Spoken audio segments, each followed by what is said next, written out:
जय हिंद प्यारे बच्चों। तो स्वागत है आप सभी लोग का आपके अपने प्यारे से YouTube channel CK online classes में। तो प्यारे बच्चों, आप सभी लोग कैसे हैं? हम आशा करते हैं कि आप सभी लोग अच्छे होइएगा और आप सभी लोग की तैयारी बहुत ही अच्छी तरीके से चल रही होगी। तो प्यारे बच्चों, आज की इस क्लास में हम लोग पढ़ने वाले हैं क्लास 12 हिंदी के लघु एवं दीर्घ उत्तरीय प्रश्न उत्तर को, जो कि आपके 2025 के फाइनल बोर्ड परीक्षा में यहाँ से प्रश्न जो है सीधा सीधा देखने को मिलेगा। तो आप सभी प्यारे बाबू से हाथ जोड़कर हम निवेदन करते हैं प्यारे कि आप लोग क्लास को शुरू से लास्ट तक देखिएगा, जिससे आपको ये सभी क्वेश्चन अच्छी तरीके से याद हो जाए और अच्छी तरीके से आप समझ जाए और एग्जाम में आप अच्छी तरीके से लिख पाएँ और आपको कोई भी दिक्कत एग्जाम में ना हो पाए। अगर आप नए हैं तो आपको बता दूं बाबू कि रोज़ रात हम लोग का 7:30 से लाइव क्लास भी चलता है। अगर आप नए हैं तो आप चैनल को जरूर सब्सक्राइब करके ऑल पे दबा लीजिएगा, क्योंकि आपको यहाँ पर हम डेली क्लास कराते हैं और डेली बिल्कुल फ्री PDF के साथ पढ़ाते हैं। नए हैं तो जरूर सब्सक्राइब करके आप ऑल पे दबा लीजिएगा और एक बार कमेंट भी लिख दीजिएगा, I am new student sir. Class के बाद आपको हम एक नंबर देंगे, जिस नंबर पर आप मैसेज करके हमसे बिल्कुल फ्री PDF आप ले सकते हैं। तो जुड़े रहिएगा और लास्ट तक जुड़े रहिए और बताइएगा कि क्लास कैसा आप लोग को लगा है आज का क्लास। ठीक है, तो चलिए क्लास को स्टार्ट करें। उनसे पहले आप सभी प्यारे बाबू को एक बार क्लास को जो है लाइक भी करना है। तो जितने बच्चे जो है क्लास में जुड़ चुके हैं, आप सभी प्यारे बाबू एक बार क्लास को लाइक कर दीजिए। अच्छा लगेगा तो दोस्तों को भी शेयर कीजिएगा। लास्ट में बताइए क्लास कैसा आप लोग को लगा है बाबू। ठीक है, चलिए जल्दी से एक बार लाइक कर दीजिए। उसके बाद हम लोग आज का पहला नंबर क्वेश्चन देखते हैं। चलिए, तो आज का पहला नंबर क्वेश्चन प्यारे बाबू आपके सामने है कि जयप्रकाश नारायण जो है ना कौन थे। सभी क्वेश्चन इंपॉर्टेंट क्वेश्चन और VVI क्वेश्चन प्यारे बाबू लिए गए हैं आपके एग्जाम के लिए, तो क्लास को आप लोग एंड तक जरूर देखिएगा। चलिए, जयप्रकाश नारायण प्यारे बाबू कौन थे, इसको समझिएगा आप लोग अच्छी तरीके से। कौन थे? उत्तर दिया गया है जयप्रकाश नारायण महान स्वतंत्रता सेनानी होने के साथ साथ प्यारे बाबू स्वतंत्रता प्राप्ति के बाद भारत में संपूर्ण क्रांति के अग्रदूत थे। कौन? जयप्रकाश नारायण जी बाबू। ठीक है, यानी जयप्रकाश नारायण कौन थे? तो जयप्रकाश नारायण बाबू महान स्वतंत्रता सेनानी होने के साथ साथ क्या थे? स्वतंत्रता प्राप्ति के बाद क्या, तो भारत में संपूर्ण क्रांति के अग्रदूत थे बाबू। कौन? जयप्रकाश नारायण। पूरे देश में उन्होंने क्रांति को फैला दिया है। कौन? जयप्रकाश नारायण बाबू। पूरे देश में क्या क्या है? जयप्रकाश नारायण ने क्रांति को फैला दिए हुए हैं। ठीक है, इसे अच्छे से आप लोग जरूर याद कीजिएगा। ये प्रश्न आपके 2 नंबर वाला में हमेशा पूछता है। ठीक है, चलिए अगला क्वेश्चन है 2 नंबर क्वेश्चन आपके सामने है, ध्यान से इसको भी आप लोग समझ लीजिएगा। ठीक है, चलिए 2 नंबर क्वेश्चन क्या है आप लोग ध्यान से पढ़िएगा। भ्रष्टाचार की जड़ क्या है प्यारे बाबू? भ्रष्टाचार की जड़ जो है ना क्या होता है? उत्तर देखिएगा। उत्तर है कि भ्रष्टाचार की जड़ क्या है? सरकार की गलत नीतियाँ है। भ्रष्टाचार की जड़ क्या है? तो भ्रष्टाचार की सबसे बड़ा जड़ जो है ना सरकार की गलत नीतियाँ है। यानी गलत नीतियाँ क्या है? जैसे कि मान लीजिए कि आप आधार कार्ड सुधरवाने गए और वहाँ पर आपसे क्या है, तो 50 रुपया या 100 रुपया क्या कहता है, भाई हमको 100 रुपया या 50 रुपया दीजिए, आपका काम जल्दी हो जाएगा। ये सब क्या है? घूस है, और घूस मांग रहा है, यानी ये भ्रष्टाचार की सबसे बड़ा जड़ है और ये सरकारी काम वाले जरूर करते हैं। ठीक ना, देखते भी होइएगा। भ्रष्टाचार की जड़ क्या है? तो सरकार की गलत नीतियाँ है। इस कारण ही देश समाज में अनाचार दुराचार फैल रहा है। इसी के कारण क्या है, तो अपने समाज में जो है अनाचार दुराचार जो है फैल रहा है बाबू। जनता क्या है, तो अन्याय के नीचे दबी हुई है। जो जनता प्यारे भोले साथियों, जो जनता है वो क्या है, तो अन्याय के नीचे जो है ना पूरी तरह से दब चुके हैं, क्योंकि भाई वो पैसा नहीं देंगे तो उनका ये सरकारी जो काम करते हैं वो कभी नहीं करते हैं जल्दी। ठीक है, आप लोग देखते भी होइएगा, आप भी जाते हैं, हम भी जाते हैं। ठीक ना, हमको भी पता है, आपको भी अच्छी तरीके से पता है ये काम। ठीक है, चलिए अगला क्वेश्चन देखिए। 3 नंबर क्वेश्चन है। 3 नंबर क्वेश्चन है अधिनायक का क्या अर्थ है प्यारे बाबू? ठीक है, अधिनायक का जो है ना अर्थ क्या होता है, इसको आप लोग अच्छे से समझिएगा। उत्तर है अधिनायक का अर्थ होता है राजसी ठाठ वाट पूरे रोब। ठीक है, अधिनायक का अर्थ क्या होता है, तो अधिनायक का अर्थ होता है बाबू राजसी ठाठ वाट पूरे रोब, दाब के साथ रहने वाले सत्ताधारी लोग। ठीक है, वे शासक क्या है, वे शासक प्रवृत्ति के होते हैं। ये कौन? अधिनायक के लोग। ठीक है, अंग्रेज यदि अधिनायक थे तो आज के नेता मंत्री भी अधिनायक ही है। यानी पहले क्या था, तो अंग्रेजों का राज था हमारे भारत में, लेकिन भारत से उनको जो है विदा ही कर दिया गया। इस प्रकार का पहले कांड हुआ। ठीक है, और क्या है अभी क्या है, तो आज के जो नेता मंत्री होते हैं ये भी क्या है, तो अधिनायक से कम नहीं है बाबू। ये अंग्रेजों से कम अत्याचार नहीं करते हम हमारे प्यारे क्या है भोले भाले जनता पर। ठीक ना, यानी जनता पर भी ये मंत्री नेता जो होते हैं ना बहुत अत्याचार करते हैं भाई। ये घूस के लेकर काम करेगा और जब वोट का बारी आएगा तो हाथ जोड़कर भाभी, दीदी, भैया, दीदी सब कहेगा और वोट मांग लेगा आप लोगों से, ठीक ना। यानी इस प्रकार उस समय वो सब गिड़गिड़ाता है, ठीक है। तो याद रखिएगा ये भी आपके अधिनायक से कम नहीं है, नेता मंत्री लोग, ठीक है। चलिए अगला क्वेश्चन देखिएगा आप लोग, यहाँ पर 4 नंबर क्वेश्चन है आपके सामने। सड़कों को क्यों सींचा जा रहा है, ठीक है। सड़कों को प्यारे बाबू क्यों सींचा जा रहा है, ध्यान से इसको समझिएगा। उत्तर है विजय पूर्व, क्या है, विजय पर्व पूरे जोश शोर से मनाने की तैयारी चल रही थी, ठीक ना। यानी विजय पर्व पूरे जोर शोर से मनाने की तैयारी चल रही थी, ठीक है। ये सड़कों क्यों सींचा जा रहा है, तो विजय पर्व जो है ना, यानी मान लीजिए कि आपके जो युद्ध करने आप लोग के, मान लीजिए हमारे भारत के क्या है सिपाही लोग गए और क्या अंग्रेजों से क्या वहाँ पे पाकिस्तान से युद्ध करा, लेकिन हमको पता ही नहीं चलेगा कि भाई हमारा सेना विजय हुआ कि नहीं हुआ, और हम लोग पहले ही खुशी मनाएंगे, विजय मनाएंगे कि हम लोग हो गए, तो ऐसा थोड़ी होता है, ठीक ना। जो हकीकत होता है वही होता है ना, ठीक है। तो विजय पर्व पूरे शोर जोर से क्या शोर से मनाने की तैयारी चल रही थी। इसी तैयारी के क्रम में सड़कों को सींचा जा रहा था, ठीक है। यानी इसी तैयारी के क्रम में जो है सड़कों को सींचा जा रहा था। बाबू लोग अच्छे से याद रखिएगा इसको, ठीक है। अगला क्वेश्चन है नागरिक क्यों व्यस्त है, ठीक ना। नागरिक जो है ना क्यों व्यस्त है, उत्तर देखिएगा। उत्तर है विजय पर्व मनाने की तैयारी में नागरिक क्या है तो व्यस्त थे। नागरिक क्या थे तो विजय पर्व मनाने की तैयारी में जो है पूरी तरह से अपने आप को व्यस्त रखे थे। कोई भी सड़क सींच रहा था तो कोई क्या है प्रकाश सजा रहा था, कोई क्या है तो सड़क को सींच रहा है, साफ सुथरा कर रहा है, कोई क्या कर रहा है तो प्रकाश को फैलाने का काम बाबू लोग कर रहा है, ठीक है। तो याद रखिएगा, कहेगा नागरिक क्यों व्यस्त है प्यारे, तो इतना याद रखिएगा, 1 शॉर्ट क्वेश्चन रहेगा। नेक्स्ट क्वेश्चन उत्सव कौन और क्यों मना रहे हैं। उत्सव जो है कौन और क्यों मना रहे हैं, ठीक है। उत्तर है विजय का जश्न मनाने के लिए नागरिक उत्सव मना रहे हैं। यानी पढ़ा है ना कि विजय का जश्न, यानी पहले पता नहीं है भाई कि हुआ का, लेकिन बिना पता किए ही हम लोग जो मन सो मना रहे हैं। यानी एगो आके कान में फुसला दिया कि हाँ अपना विजय हो गया भाई, ये सब मान लिए, अरे भाई हकीकत तो जान लो आप ही, ठीक ना।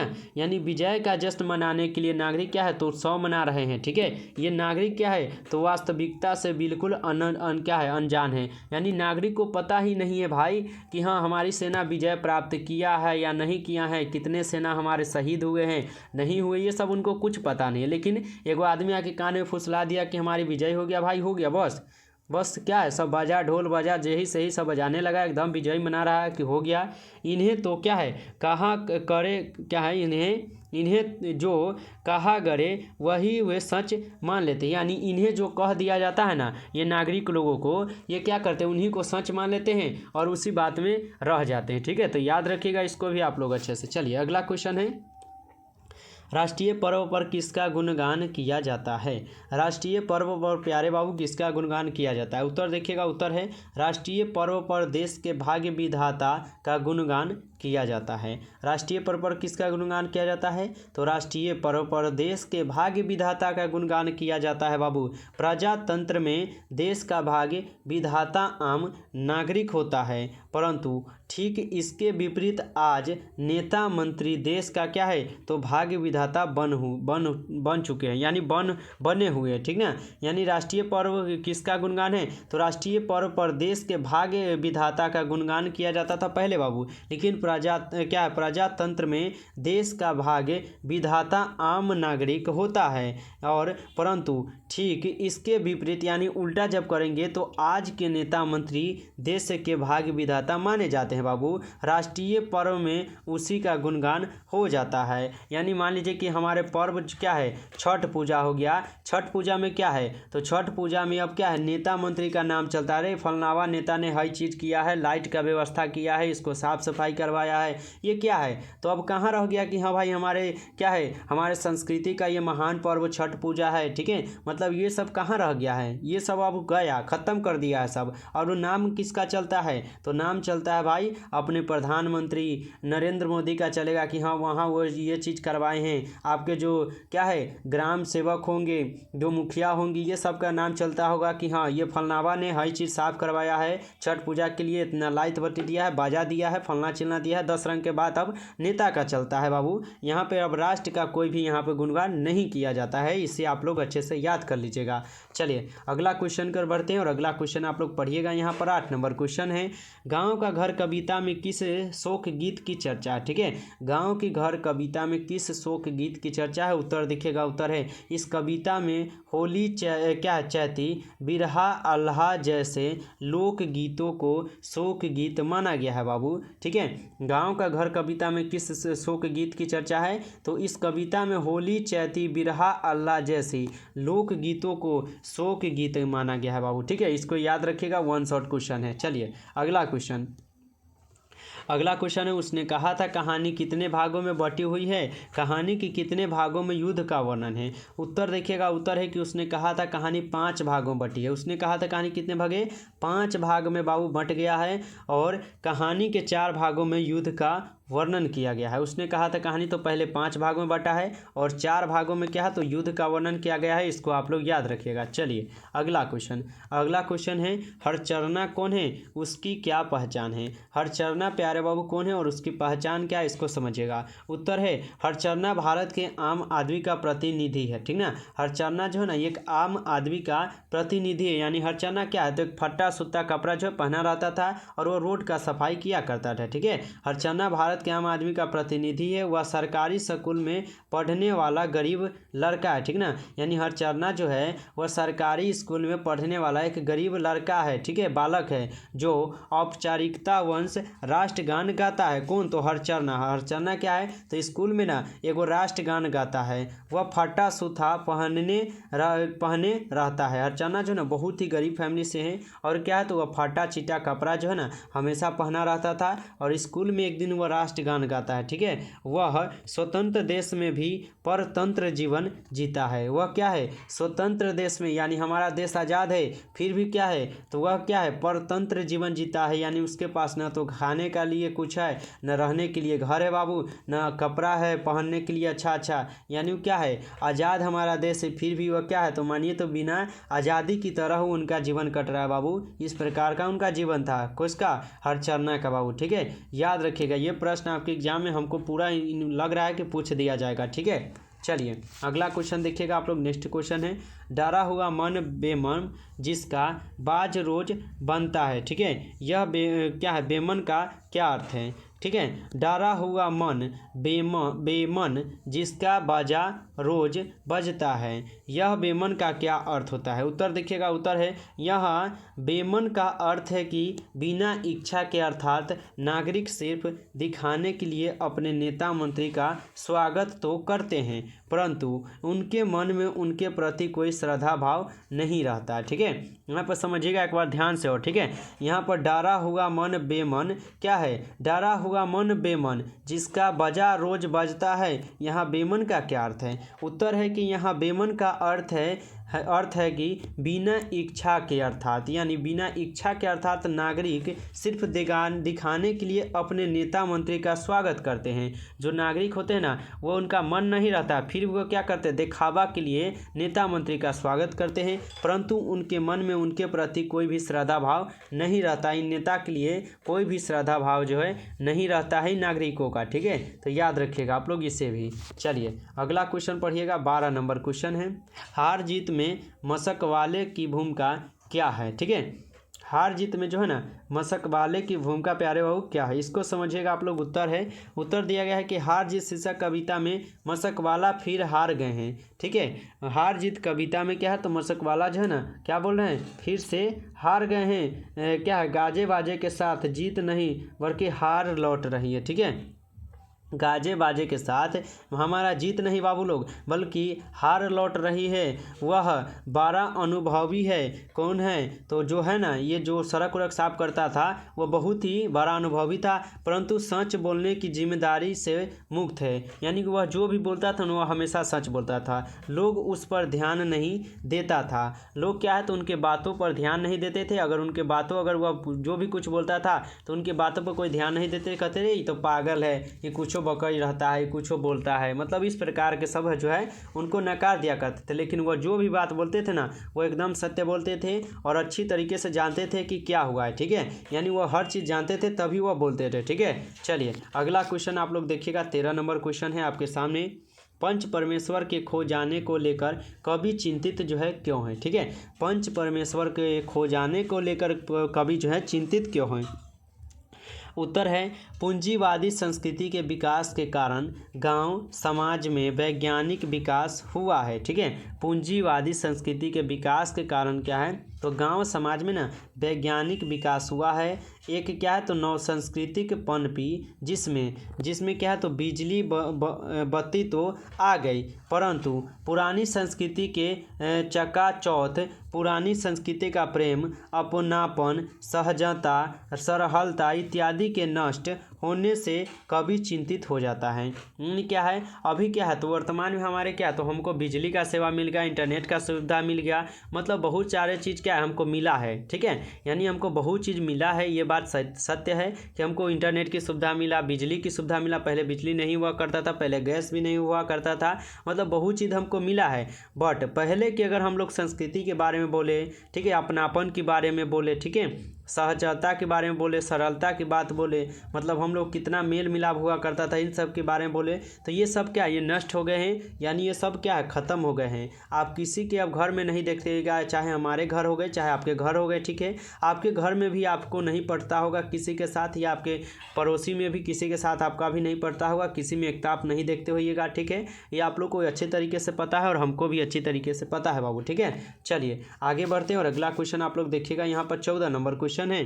ज्ञानेंद्र पति ने अपने गांव को किस किस किस की जन्मभूमि बताई है, ठीक है। ज्ञानेंद्र पति ने अपने गांव को किस किस की जन्मभूमि बाबू बताई है। उत्तर है ज्ञानेंद्र पति ने अपने गांव को लोक गीतों और संस्कृत की जन्मभूमि माना है। ज्ञानेंद्र पति क्या की है, तो ज्ञानेंद्र पति ने अपने गांव को ना लोक गीतों और संस्कृति की जन्मभूमि माना है बाबू। कौन, ज्ञानेंद्र पति। होली, चैती, बिरहा, अल्हा आदि लोग गीतों की जन्मभूमि गांव ही है बाबू, ठीक है। इसके साथ ही प्राचीन भारतीय संस्कृति भी गांव में ही जन्म ली है। इसके साथ क्या है, तो प्राचीन भारतीय संस्कृति भी गांव में ही जन्म लिए हुए हैं बाबू, इसको याद रखिएगा आप लोग। अगला क्वेश्चन देखिएगा आप लोग, यहाँ पर 15 नंबर आ चुका है क्वेश्चन आपके सामने है। जहाँ आदमी को अपनी जिंदगी मज़ेदार बनाने के लिए खाने पीने, चलने फिरने आदि की ज़रूरत है, वहाँ बातचीत भी उसको अत्यंत आवश्यकता है। इसके बारे में आपको लिखना है, तो उत्तर दिया गया है प्रस्तुत गद्यांश बाल कृष्ण भट्ट रचित बाल क्या है, बातचीत शीर्षक निबंध से उद्धृत है बाबू, जिसमें लेखक बातचीत के महत्व को स्पष्ट किया है। जिसमें क्या है, तो लेखक ने बातचीत के महत्व को ना पूरी तरह से स्पष्ट किया, अच्छी तरीके से यहाँ पर बताए गए हैं, लिखे गए हैं, बहुत ही बढ़िया तरीके से बताया है। जिस प्रकार जीवन को सुंदर सुखमय बनाने के लिए भोजन आदि की आवश्यकता है, उसी प्रकार बातचीत भी आवश्यक है। जिस प्रकार जीवन को हमें जीवन जीने के लिए हमको क्या है, खाना खाने की आवश्यकता पड़ती है, पानी पीने की आवश्यकता पड़ती है, उसी प्रकार क्या बातचीत भी हमारे लिए आवश्यक है, ठीक है। तो इसको याद रखिएगा, ये प्रश्न आपके 4 नंबर वाला प्रश्न था जो हम आपको अभी पढ़ाएं, ठीक है। चलिए आज की इस क्लास में आपको हम कुल 15 क्वेश्चन पढ़ाएं, इसको आप लोग अच्छे से जरूर याद कीजिएगा, ठीक है। और जितने बच्चे जुड़े हैं आप लोग जल्दी से एक बार क्लास को भी लाइक कीजिएगा। चैनल पर आप पहली बार हैं तो चैनल को सब्सक्राइब करके ऑल पे जरूर आप दबाइएगा, क्योंकि आप लोग को हम डेली यहाँ पे क्लास कराते हो बिल्कुल फ्री पीडीएफ के साथ, तो जरूर सब्सक्राइब कर लीजिए। और नए हैं तो जरूर सब्सक्राइब करके एक बार कमेंट में I am new student sir लिखिएगा। और बाबू लोग बताइए कि क्लास आप लोग को कैसा लगा है, कमेंट में जरूर बताइएगा। और जो बच्चे नए हैं आप लोग इस नंबर पर मैसेज कर लीजिएगा 962 18 834, ठीक है। आप इस नंबर पर कब के मैसेज हमसे बिल्कुल फ्री पीडीएफ ले सकते हैं। चलिए तो मिलते हैं फिर नेक्स्ट क्लास में, तब तक के लिए आप लोग अपना ध्यान रखिएगा, मन लगाकर पढ़ाई कीजिएगा। बेस्ट ऑफ लक सभी प्यारे बच्चों को, बाय बाय।